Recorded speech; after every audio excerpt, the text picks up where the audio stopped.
Yes, ladies and gentlemen, Exposinga, yet with another one. Kenyans are so quick at looking for loans and saving their money in an irregular manner, and one of that is the SACCOs.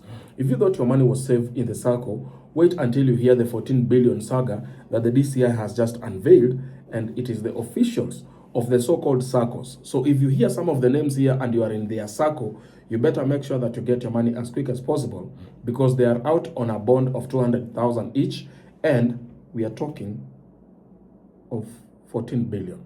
Now, just try to imagine 14 billion has been lost, and these officials have been released by the court, okay, with a bond of 200 million. So if you do your little mathematics there, you'll come to understand that actually the bond of 19 multiplied by 200,000, okay, it is a joke. That is just 3,800,000 out of the 14 billion. Now wake up and listen to this. 19 suspects are arraigned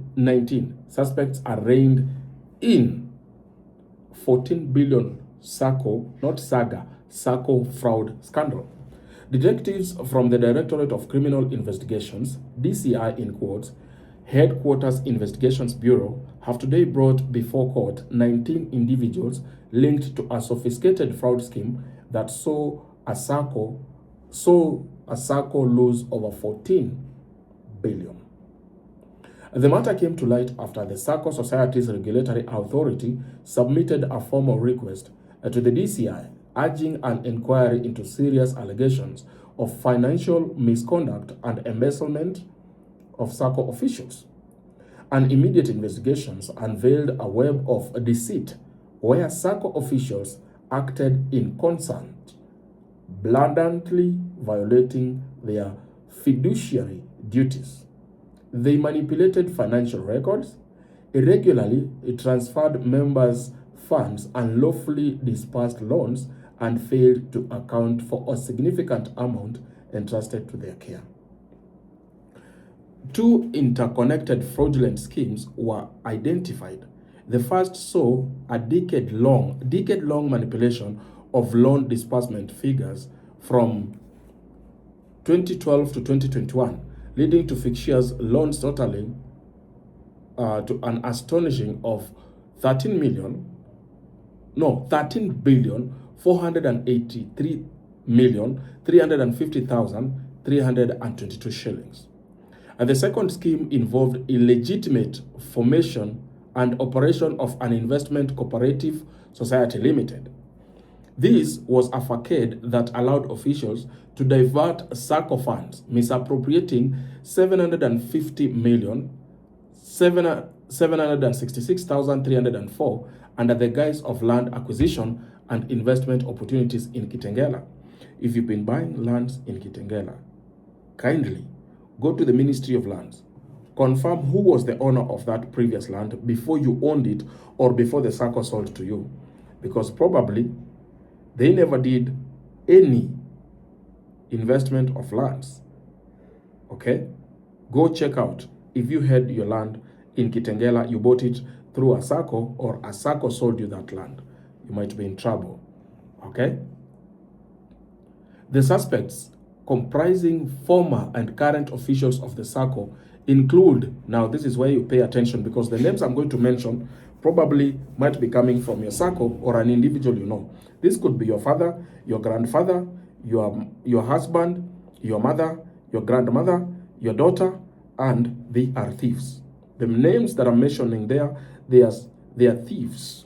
That's why they are suspects within the DCI. The DCIs cannot call them thieves because they are officially the ones that arrest these so-called suspects. But these suspects are the ones who have been involved into this shenaniganism kind of behavior, and they have taken your money. So this include Christopher Kahuno, kama unamjua. Kuna Samuel Ndongo, kama unamjua. Kuna John Kimani, kama unamjua. Kuna James Kamau. Kuna Patrick Kimando. Kuna Francis Kamau. Kuna Benson Mwangi. Kuna Paul Wathika. Kuna Geoffrey Kamau. Kuna Duncan Shege. Kuna Francis Washioru. Kuna George Muhia. Kuna Daniel Lee. Kuna Joseph Gashunga. Kuna Boniface Mudhama. Rosemary Njeri, Edward Duncan, kuna Lucy Njambi, and James Mutahiga. If you know any of the names that I've mentioned there, these people, 14 billion. Mention again? Yes, 14 billion. Let me just repeat in case you did not hear. Maybe it is your father or your husband or your wife. I will repeat. The suspects comprising former and current officials of the SACCO include Christopher Kahuno, Samuel Ndungu, John Kimani, James Kamau, Patrick Kimando, Francis Kamau, Benson Mwangi, Paul Wathika, Geoffrey Kamau, Duncan Shege, Francis Washioru, George Muhia, Daniel Lee, Joseph Kashunga, Boniface Mudhama, Rosemary Njeri, Edward Duncan, Lucy Njambi, and James Mutaiga. They now face a barrage of charges, including conspiracy to defraud, stealing by directors or officers, fraudulent false accounting, obtaining credit by false pretense, failure to maintain proper books of accounts, and operating non-core investment businesses without statutory approval, among other offenses. Appearing before the court ni gani? Milimani, and that is where you want to go. You have to come to headquarters if you've been with the problems with these so-called SACCOs. This is the time you guys carry yourselves as a group. Do not go as an individual.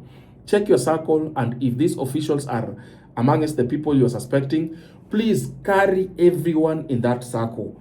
Endeni maandamano, endeni pale kwa ile ofisi ya DCI.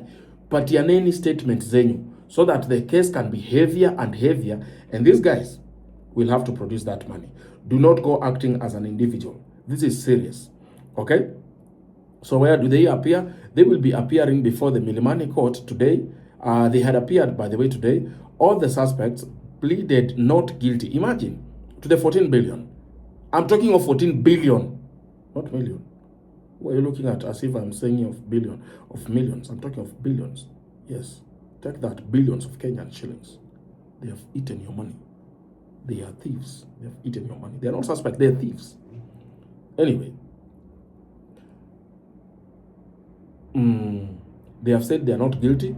Each has paid 200,000. So if you do a little bit of 200,000 multiplied by 19, out of the 14 billion lost, it is just 3,800,000. 3,800,000, that is what the court thinks it's worth 14 billion. Now this one you cannot blame it on the DCI officers, because they have done their job of arresting and doing investigation about these guys and their backgrounds, and that's why they have been arrested, the 19 of them. So they have been given a bond of 200,000 with one surety each. The case is set to be mentioned on 22nd, 2026. The DCI remains blah blah blah blah blah blah blah.